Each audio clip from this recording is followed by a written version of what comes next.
Good day, everyone. Hopefully you're doing well. It's a nice day here. I'm the Rev, and this is So You Want a Crypto. Today, OVR. Now, I'm not just going to talk about OVR. We're going to go pretty deep on OVR, which is an augmented reality overlay of the Earth that you can buy and use for marketing things.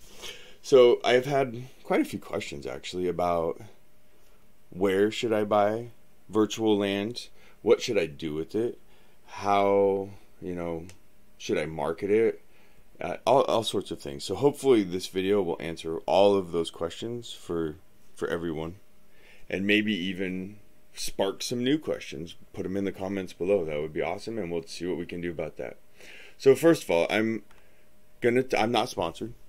I'm just talking. I like OVR. I own a lot of OVR. I'll tell you that. I mean, it's just my personal, I like it, and I'm just going to share information with you. So I'm not a financial advisor, none of that. OVR is over the reality, and they have two tokens. The first one is the OVR is an ERC20. It's $2.79, up almost 20% in the last 24 hours. 24-hour trading volume was $12.8 million, and there's a $66.3 million market cap. 23.765 million of the 110 million circulating supply. So there's a whole bunch of these little hexagons all over the Earth, and then those are the ERC 721s, and those are over lands, NFTs, and we'll talk about those in a little bit. So use the OVR to buy the OVR land. Okay, you can get this on Uniswap, Bilaxy, Bitmart, MXC, and Vergox so far. Okay, here's OVR's home site, and what you're looking at here is basically a real world place with some augmented reality stuff built over top. Not everyone, but most people are familiar with augmented reality technology, even if they're not, even if they don't know that that's what it is. So like the Snapchat filters where it turns your face into a puppy or a kitty or monkey or whatever the hell it is, that's augmented reality. The driving apps, and there's all sorts of different things. But if you're looking through your phone and something's coming up that's not there in real life, that's augmented reality. Benefits of owning virtual land. Well, there's a lot of them. So if you look right here, the thing about OVR is it's $10 per parcel. It's only 4 months old. It's really new. There's a lot of different competitors out there, right? People really like Earth 2. There's a lot. But let me put it into this perspective. There's Decentraland, there's the Sandbox, there's Somnium Space, and Virtual Reality.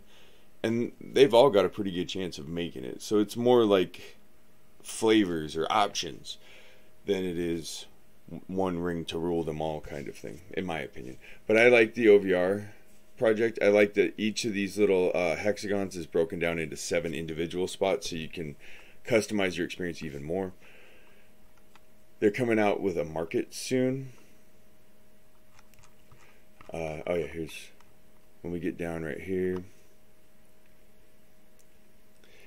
In this month, March, the secondary market for overland trading will be live on the OVR official website, where the overland owners can start the trading without having to mint the ERC 721 NFT.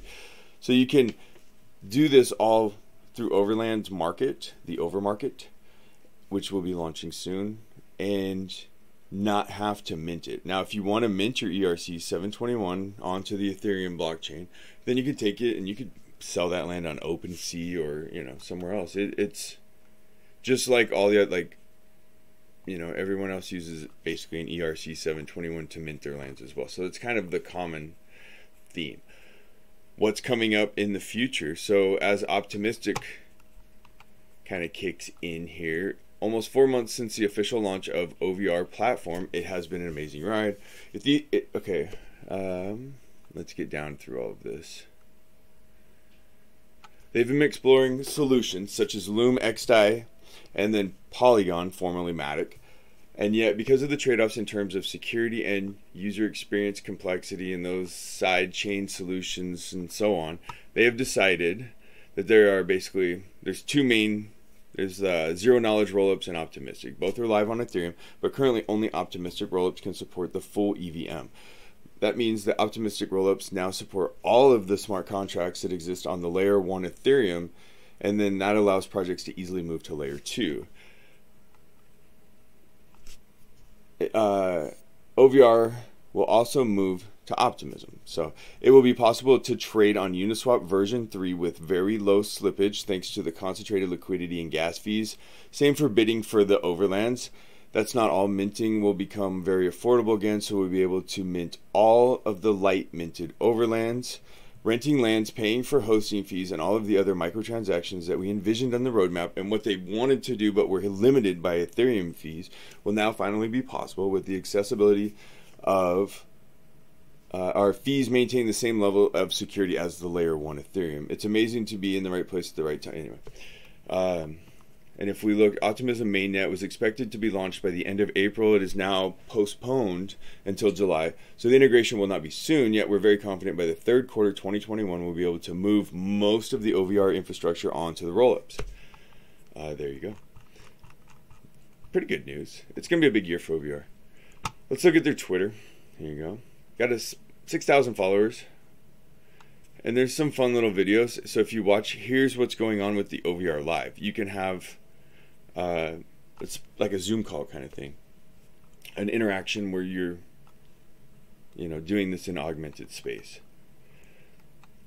Here's Binance Smart Chain Bridge. OVR Binance Smart Chain. Happy to announce today you can freely move OVR tokens between Ethereum and Binance Smart Chain. OVR is now multi-chain. So when you're using the bridge, no inflation will be created. Transfer token, OVR tokens will be frozen on the Ethereum network, the ERC20s, and the equivalent amount will be converted or made into a BEP20 over token, and it will be minted on the Binance Smart Chain. When you go back from the Binance Smart Chain to the Ethereum, tokens will be burned on the Binance Smart Chain and then released from the frozen pool on Ethereum. And this, you can read a little bit more if you want in here about the Binance Smart Bridge. This is what it looks like right here. So from Ethereum to Binance, and here's your bridge. Telegram. So OVR right now is trying to get listed on Gate.io. And there's a vote. So the voting right now starts March 29th, which was yesterday, and it goes until April 5th. There's a 15,000 OVR giveaway benefit is waiting for you. So new users need to sign up at Gate.io and then come through vote. And this walks you step by step, talks to you a little bit about different things, OVR Telegram, AMA giveaways, voting schedule, project information, and then a little bit more information on this stuff. So yeah, that would be bullish. Another exchange would make it easier for people to get OVR and increase the value, of course. And then we also know that when we hit 100,000 closed auctions, where we're at 139,000 right now, that the prices are now going to be more than $10. All of them initially were $10, no matter what it is. So now the most popular ones are going to go up in value. And I haven't seen anything yet that lists the exact values, but something along those lines. Okay, so let's get to the questions. This is what the OVR map looks like. This is the OVR marketplace. And here's some recent auctions that are going on. These are the ones that people have just started bidding on. You can see we got some Belgium, United Kingdom. These are the ones that have recently closed. So this, when you open a pool, you make the initial bid, and then you have to wait 24 hours. If no one, ups the bid, then it's yours. So right now it looks like most of these are going for about $4.25, $4.27, right? So you bid 4.27. Let's actually, we'll go click on one of these, and I'll show you real quick like how to initiate a bid. So here's the land. This is just some random one. These are like some of the most recent.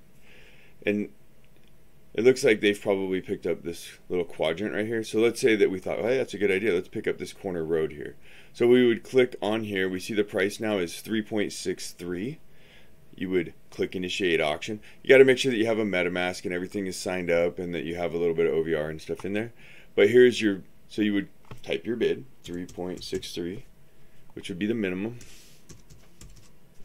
And then you see there's a 3.24 gas fee in OVR. And then you would place your bid, and then it would come up like this with a waiting. We'll cancel this. And when we click, see how it says status closing? That means that the auction has completed and they've paid for it. No one has contested it. But the other one would be like pending. And if it's got a pending thing, then that means you can still bid on it, but you have to double the bid. And then somebody wants to bid on that, they have to double the bid. So it can get frenzy fast if people really want to get that property. Okay, so if you want to find properties, what should you choose? Where should you look? What are some ideas? Well, I'm going to give you some ideas from my property. I have quite a few different ones in different locations, and I'm going to share a few with you. I'm going to share where they are and why I bought them and what I'm going to do with them, or what I plan to do with them. And I have a couple different scenarios here, and hopefully this will give you a little perspective. All of these links, again, are in the description below, like always. So here we go. This is the Santa Monica Pier. I'll zoom out. In California, in the United States. Very close to the Los Angeles area. Right on the beach here. So this is a pretty cool little area. Heavy traffic. And I bought, oops, a little too much zoom. So this one right here. It's right in the middle.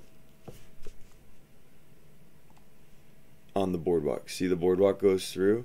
And we're going to talk about this parcel, just one parcel right here. But I have multiple here. You see, this is basically the main thoroughfare where everybody walks through. Now, this parcel particularly, I bought this because it's a heavy traffic area. It's in Southern California, which is a major tourist destination, and it has a lot of local attractions. So it's basically a generic advertising space. I could advertise for Disneyland, Universal Studios, something in Hollywood, something in Beverly Hills, all the way down, Huntington Beach, anywhere on the beaches. Because if you're going to one beach, why not go to another? You get the idea. There's a lot of, the La Brea tar pits, any kind of, it's almost endless. In-N-Out Burger, whatever. Because there's so many people and it's so diversified, and then you expect them to go to so many other places that it's, to me, this is a good marketing idea. We'll talk about what we could put on that space as marketing in just a little bit. All right, let's look at the next land I have. So this one right here, if we zoom out, is at the Hoover Dam. And this is actually right on the Arizona and Nevada border. This is the gift shop on the top of the hill above the Hoover Dam. I have quite a few properties around the Hoover Dam as well. And this is because it's very close to Las Vegas. The people that come to Hoover Dam are global tourist consumers. So basically, most of them are, you get the few that are traveling through on road trips or whatever, but a lot of your traffic is going to be from Las Vegas.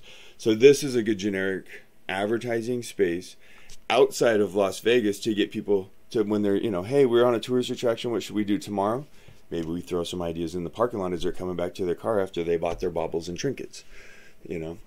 Just an idea. I think that this is a good one. I have a lot of stuff in Vegas. We'll talk about that in a minute.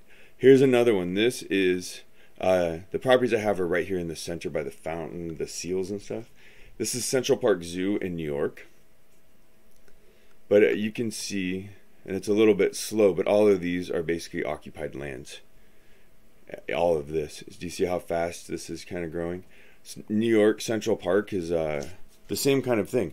Generic market. You can advertise so many different things in the central area, the greater area.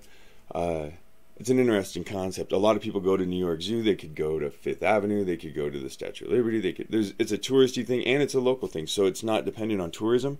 It does depend on the Central Park Zoo being open, but there you go. So here you can see this is New York Central Park. That's why I chose that one. Okay, the next one is kind of an oddball, and it's probably one of my favorite properties that I've got. It's right here. It's on Easter Island. And if you look right in the center here, you kind of see this little blurry line. I'll show you what that is in a second. I'm going to zoom out just a little bit.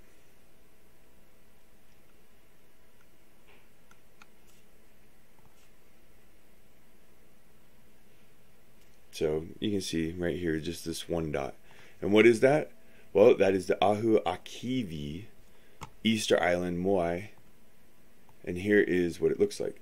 And that blurry line that was in the direct center, is this right here. So if we go back, I'll zoom in for you, and we'll put it on satellite.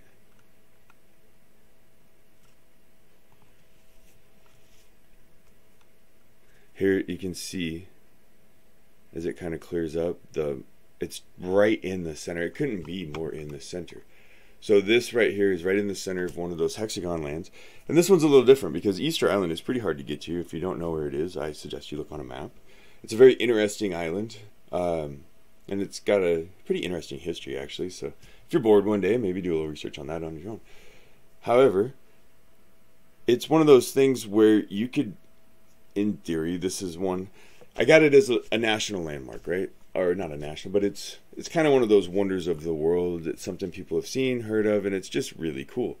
Well, what if, say, you got with an artist who did an augmented reality overlay of all of the Moai and did something really cool? You could link the two together, combine them in an NFT sale, and sell the land, the art together, and then whoever buys it would have, you know, control over what they want to do with it. It's an interesting concept, but mostly I just thought it was really neat, and it lined up perfectly and just seemed meant to be. Okay, let's look a little bit farther. So now we're going to go back to marketing again. Another property, and you're starting to see a theme here: high foot traffic.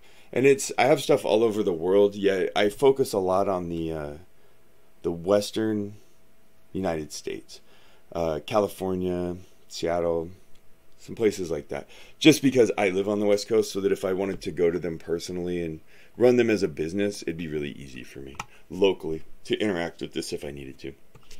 So here's Pike's Place in Seattle. Excuse me. And I actually missed out on the sign because I wasn't looking at the map right. Somebody got the sign. You can see the signs right here. Well, I might have. Let's see. Yeah, see, I own this one, and all of these up here. And this is Pike's Place Market. That's where they throw the fish. It gets tons of people in and out. And another really good advertising place, because it's not dependent just on tourism or tourist season. There's a lot of influx. They have the Seattle Seahawks, the Mariners. They have the Seattle Kraken now is an NHL team. So there's a lot of, you know, rotating tourism that'll come through from sports. You have a lot of major, you know, concerts and stuff in the area. You do get a lot of tourism, tons of music, and there's a lot of steady flow through the area, plus the local community too. You could do local community advertising anywhere through this space. So that's what I'm looking at, is high traffic, generic marketing space that I can appeal to a lot of people, and basically a lot of people would want to rent my space. I'm not trying to be niche, or so niche that I have to find like a certain clientele to rent from me. This, anybody could rent from me. Okay, now we're going to move on. It's the same concept. Now we're in Las Vegas. We're on the Strip, and it's basically just the sidewalk on the Las Vegas Strip. And I'll show you here in a second where. But if we look, and I'll link some of my other videos in here if you want to check. They'll be on the top every now and then. And it'll show you some of my other properties. But I have some right here in front of T-Mobile Arena. This is a really good area. It's blown up and it's almost all gone. Some down here by the New York, through here across to this where the catwalks are. Let's see, up by the Bellagio fountain, this corner where the skywalk is. I got some stuff right here by the, let's see, inside the Flamingo. Where's the I think I passed it actually. But there's the little gardens inside the Flamingo area where you can walk around, where they have the fish and the birds and stuff. I picked up a few in there, and that's all generic marketing space. So let's go back down here. We kind of got sidetracked, and here's our block that we were talking about. So this is all me, and this is what it is right here. So it's this block. See how high? And I kind of got it because the sidewalk moves funny right here, so nobody's gonna walk through the bushes. I tried to get the sidewalk instead of the bushes, but the amount of foot traffic that comes through here, and you got some big names like Fat Burger and a lot of souvenirs and stuff like that, but right in through here it's all open. Kind of people are going through. They usually got misters, and it's, you know, slowing down. They're looking around, shopping. it's a perfect place to throw some cool augmented reality interactions for people, I think. So again, high foot traffic, generic marketing ability, tons of potential clients that would want to market from you. So you don't really have to do most of the work. People, they try to find you. That's what you want, is you want to get land that's desirable. Well, when the market opens up and people start realizing what augmented reality is and the glasses start coming out and that, people are going to want to find you to figure out how to make this work. So how virtual reality marketing is changing the face of consumer brand interaction. And this is a pretty good article. It brings up some good points. But mostly, so these makeup apps, that's augmented reality. You're trying before you buy. IKEA was the first with the in-house, you could check out their furniture. And these, they can be correct dimensions. So if you're B2B and let's say you're trying to sell someone a big piece of equipment and they're like, is this thing even going to fit in here? You could show them in augmented reality what it would look like in size, in dimension, in the room. And they'd be like, okay, that's what it would take, and because some people just can't vision it. This is an easy way to show them your product. Here's another way right here. So you want to try some new kicks. There's apps. Nike has one, Nike Fit. This looks like the Gucci one, but where you're basically, it knows your size of your feet. It will measure your feet, and then you can scroll through shoes, find the ones you like, augmented over just, kicking it in your sockies. And when you find them, you can order them. You'll know they'll fit because they've already measured your feet.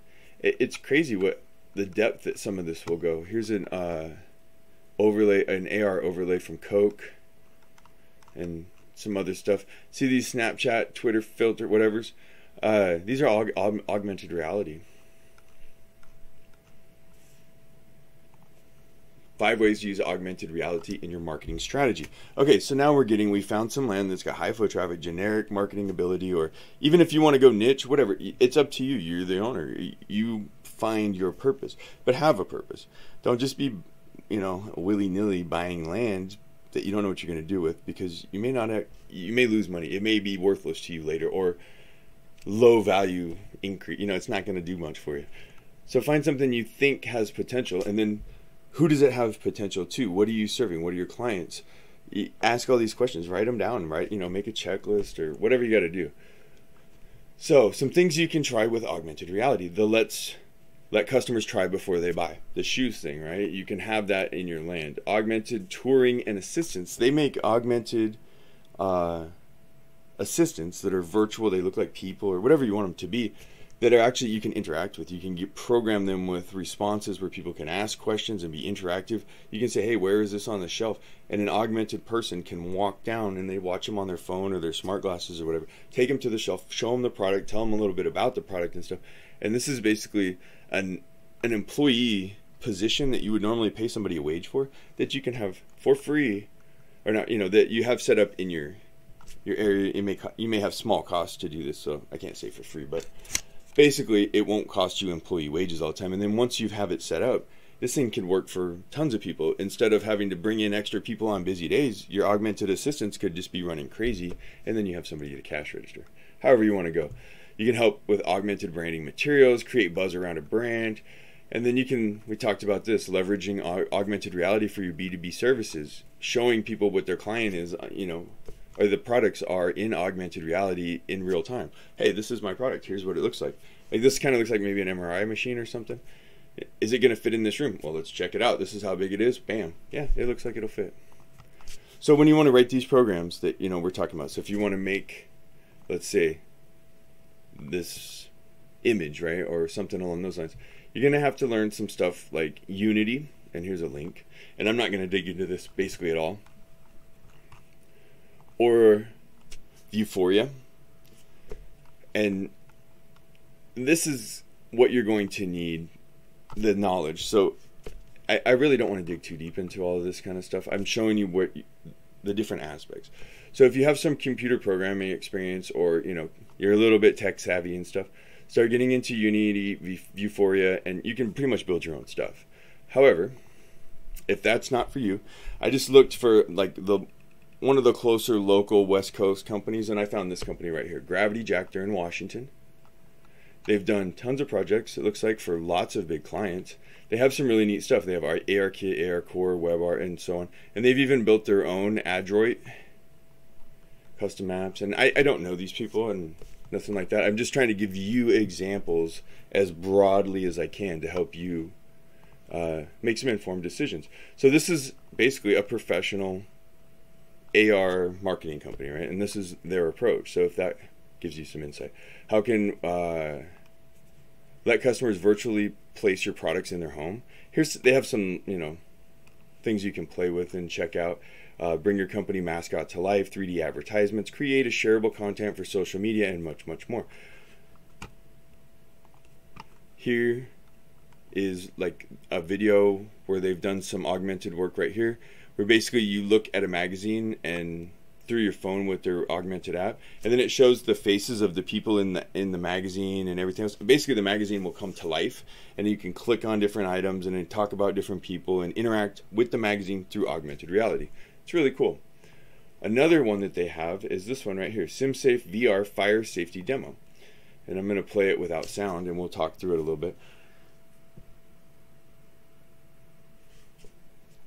He's actually in, it looks like virtual reality on this one, and here's the controls. But you could make this into an augmented app where you could use this in your own kitchen. And if you watch, he's basically going to put out a fire, and it's going to talk him through the steps of pass and how he does, and it's going to be graded and everything else. And it's in a virtual kitchen right now. However, you could take basically almost all of these components and augment this into your own kitchen, and then you could basically have an app that teaches people how to fight fires in their own kitchen. It's quite an interesting concept. And he gets right into, so you see the pass, and it's giving him just directions and talking about the type of fire extinguisher he should be using for this type of fire, and he's looking around the room basically assessing his situation.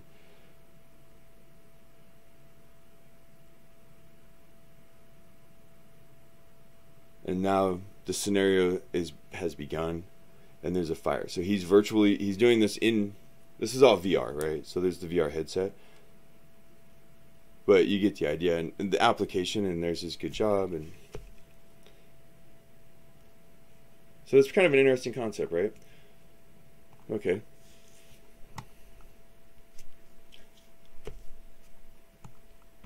Another one that you can use, you can create an amazing augmented reality marketing campaign with Ariel for under $50. So let's say that you just don't want to get into Unity, you don't want to get into Vuforia, you don't want to learn it yourself, like in depth. But are there other options that are just a little bit easier? There are, and it's right here. So whether you're up to speed or not, right now over 50% of smartphone owners say they've used an AR app when shopping.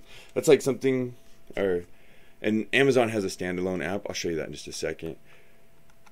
But the direction is Ariel AR Marketing, a first of its kind platform that brings the full strength of AR and AR marketing right into the hands of any business professional. And you can see right here, it's basically, a kind of almost a drag and drop builder with different aspects. Here you go. The link, $49.99, looks like it's on sale, was $70 price drop. And this talks about everything that you'll get: your AR campaign builder, labeling, reporting, power-ups, and licensing, and so on. But if you look, it's already got 300,000 ready-made AR assets, 3D objects, videos, images, audio, text, everything. And you just build these all into your own augmented experience. Right? It's almost that easy at this point. Here is the Amazon augmented reality. They have boxes with QR codes and some descriptions. So augmented reality corgi, and you use the app overlay. And like this one, it augments the box into a car, so you can actually have fun with your box. This one, when you do it, you can actually draw on the pumpkin, and then it anchors that pumpkin into the VR with whatever you drew as the face. Pretty cool. You can see the interaction. I like the interactive AR concepts, because I think if you can get consumer engagement like into small games and stuff like that, then you're going to gain their attention quicker, longer, and they're going to probably be more likely to interact with your product in the long term. Okay, so we're going to go through. Here's a couple new ones. This link is really cool, and if you got some time, maybe check these out. These are all different kinds of AR apps that are pretty cool. The first one, most of these are no sound, you don't need them. Books AR Alive. And what this is, you can see the book is just a book, but it's got all sorts of augmented reality stuff anchored into it. So when you're watching, as you can see, they're using their tablet over the book, and when it goes over the book and it finds the different points, it adds animation, and it brings characters to life. And really, that's what he's doing. He's just looking at the pages. And then they have puzzles in the book. It can come to life. You can play games with the book. And there's no batteries. There's nothing to break, no moving parts. It's a book, and it's all through augmented reality and your mobile device. Here's another one, Sketch AR. This one is really cool, I think. If you want to learn to draw, what you can do is find the images that you want to draw, and it gives you, step 1, step 2, step by step. So this is what it is. And then it anchors to the white page that you're drawing on, right here. And now, if you can see, it augments what the lines are, and you just kind of follow over, but they don't actually show up on your paper. So all you're drawing is just you, and yet the augmented reality kind of gives you just a little bit of some lines to stay within and stuff. Pretty interesting concept. This could go for all sorts of things. If you want to learn a little calligraphy, or maybe writing another language that's hard, maybe like Japanese or Chinese characters, or anything. It's kind of an interesting concept. We have some makeup apps and stuff. We have the IKEA Place, which was one of the earliest apps where you could come like everyone. What the heck's going on?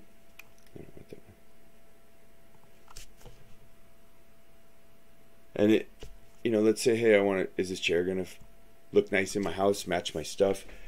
And IKEA came up with an app where you could come through and place furniture in your house, and the little dot thing that they were just doing, that's assessing the environment so that it knows how big the environment is and stuff like that. And as you can see, they're augmenting furniture in. Exactly, will it fit? And they got the tape measure out and all that. So I'm going to move on right here to this one. They have an augmented tape measure where you click where you want to measure from, pull it, and it's all augmented on your phone, and it can measure. It's pretty accurate as well. I've tried it a little bit. It's not like I wouldn't build a house with it, but it's close enough. It really is. It's kind of fun. So there you go. See, it can do measurements from point to point. It can give you a tape measure. And it's apps like this are like the same that measure your feet. Here's one that's pretty fun. This is for kids. Parker, your augmented reality bear app. Again, I'm not sponsored by any of this. It's just all really cool information and stuff that I found that I'd like to share with you to help you come up with something neat for your augmented reality space. And I talked mostly about OVR, but there's a ton of other ones. I'm not dogging any, and I'm not promoting any other. I own a lot of OVR because I like it. But yeah, check this out. She's basically, operating on her bear, looking inside. It's kind of fun. They have one that'll help you solve a Rubik's Cube.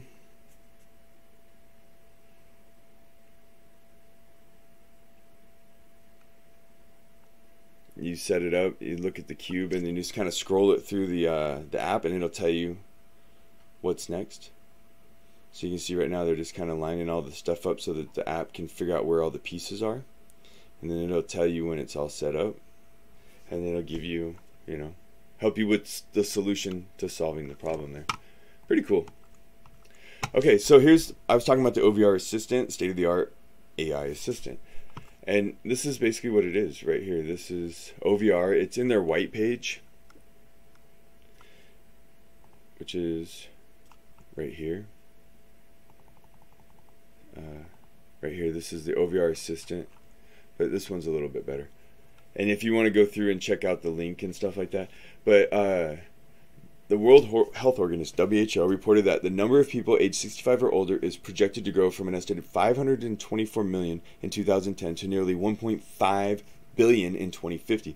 That's a lot of old people, with most of the increase in developing countries. Okay, so basically what they're saying is you can use OVR avatars to aid seniors to call for medical help, keep them company, when instead of, or help them with depression. Basically, they're making imaginary friends through augmented reality. I think this is a great idea, but there's all sorts of other things you can do. It can serve as guides and for tourists, tour guides. Basically, all of these things would reduce labor costs in various different ways. You could use like a celebrity augmented reality avatar to promote your product in front of different stores, or do book signing, where they can interact with it and everything else without actually the celebrity having to be there. Or they could be in multiple places at once through augmented reality. Here's some links to just some different OVR kind of stuff. Alright, so here we go. Here's Business Wire, an augmented reality and virtual reality market with COVID-19 impact analysis global forecast for 2025. And basically this talks about the virtual reality market is projected to grow from 6.1 billion in 2020 to 21 billion by 2025. And I think that might be actually a little conservative, with CAGR 28% from 2020 to 2025. Augmented reality, on the other hand, goes from 15.3 billion to 77 billion by 2025. 15 to 77 billion in just the next 4 years. And I think that might be conservative. And it's expected another, 38.1% from 2020 to 2025. So if you don't think that this is going to grow, maybe we look at some deeper stuff, right? The increasing demand for AR devices and applications in healthcare, rising investments in AR market, and growing demand for AR in retail and e-commerce sectors are the key factors driving the AR. And I don't like to say that just because. It's basically going to hinge on the affordability of VR devices and the technology that makes them adoptable. So if you have this big clunky thing that looks like huge birth control glasses, nobody's going to wear it. Let's just be honest. But if it's cool Ray-Ban or whatever, and they're light and they're easy and they're not crazy, and people are going to wear them. That they're easy, they do what they want, they're interactive. So we just got to get to the point where there's a product that people will actually use. That's what's holding everything back. And once that happens, look out. So right now we have all sorts of different AR stuff that's kicking off. The Oculus, I got an Oculus 2. I love it. It's so much fun. I just sit there and go fishing. It's, so here's some different market dynamics, the AR market drivers. Increased demand for AR devices and applications in healthcare. We talked about that. We talked about that also for the retirement communities. AR assistance in nursing homes and stuff like that. I think that's great. You could have coordinates all the time, so you don't have to have a staff 24 hours. If somebody's a late nighter and they want to roam the halls, they could be roaming the halls with AR Elvis, whatever. The restraints, security, and privacy issues associated with AR, and then really we don't know the long-term health issues associated with excessive usage of AR or VR. There's tons of opportunities. Telecom players, manufacturers, reduce latency in imperceptible levels. So there's a rise in demand for AR architecture, opportunities in tons and tons. So we can get into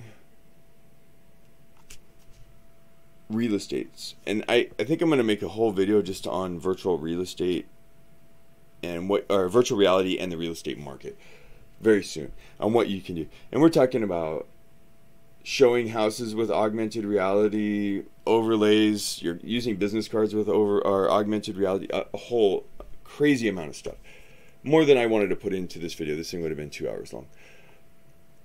All right, so that's what I got, man. And here, so you want a crypto? We are not experts. So if you're coming here to listen to me tell you what to buy, you're at the wrong channel. I have a background in technology, subsea robotics, deep sea oil drilling, cutting edge technology for my whole life. And I'm marketing. I have a business degree, and that's what I look at, is business opportunities as an entrepreneur. I'm trying to point stuff out, but I also like to dig into coins and try and show things that I think as an entrepreneur have potential, right? Not in-depth technical analysis or anything like that. it's more of a broad overview. So I wanted to be frank with everyone and at least help explain my product. That's what I'm trying to help you with.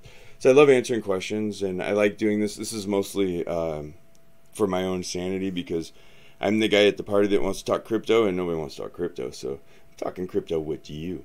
And if you don't want to listen, well, I'm just making this for my own benefit too. It's nice to, as a journal, I guess. All right, then I'll quit rambling, and let's talk augmented reality real soon. Cheers.